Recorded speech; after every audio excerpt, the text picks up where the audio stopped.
शुरुआत होती है डर से, और ये डर था एक बाघिन का। ये कोई आम बाघिन नहीं थी, इसने अकेले 436 लोगों की जान ले ली थी।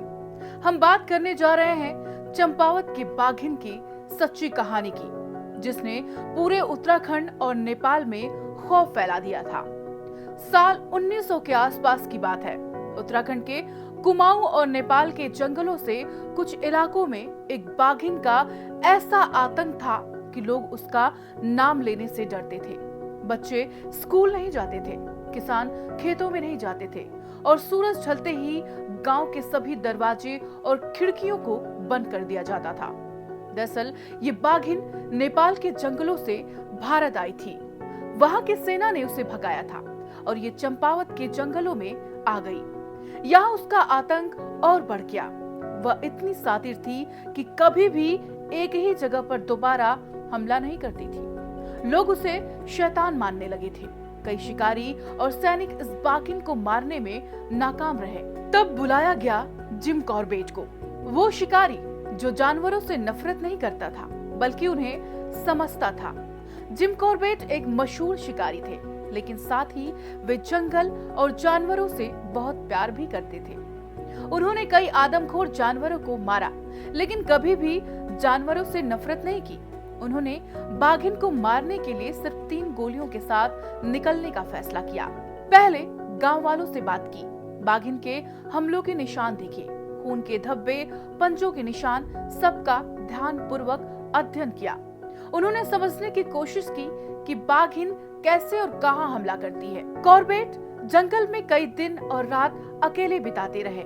एक दिन बाघिन ने एक लड़की को मार दिया। जब कॉर्बेट उस रास्ते पर गए तो उन्हें लड़की का कटा हुआ पैर मिला। इसका मतलब था कि बाघिन पास में ही है। ये पहली बार था जब कोई इंसान बाघिन का पीछा कर रहा था और वह परेशान होने लगी थी।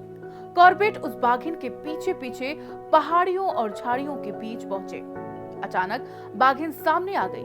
वह तेजी से उनकी ओर झपटी और तभी कॉर्बेट ने एक ही गोली में उसका शिकार कर लिया।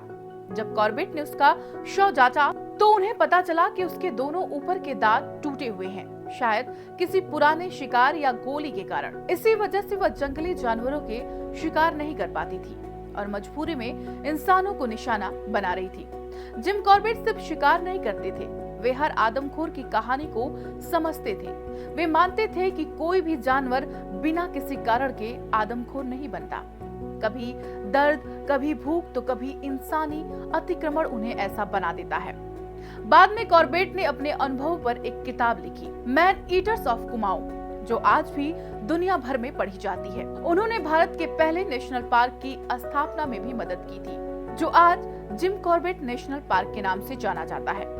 चंपावत की बाघिन की कहानी सिर्फ एक शिकार की नहीं, ये है इंसान और जंगल के बीच के रिश्तों की, समझदारी और संवेदनशीलता की, और उस इंसान की जिसने जान जोखिम में डालकर 436 मौतों का सिलसिला रोका।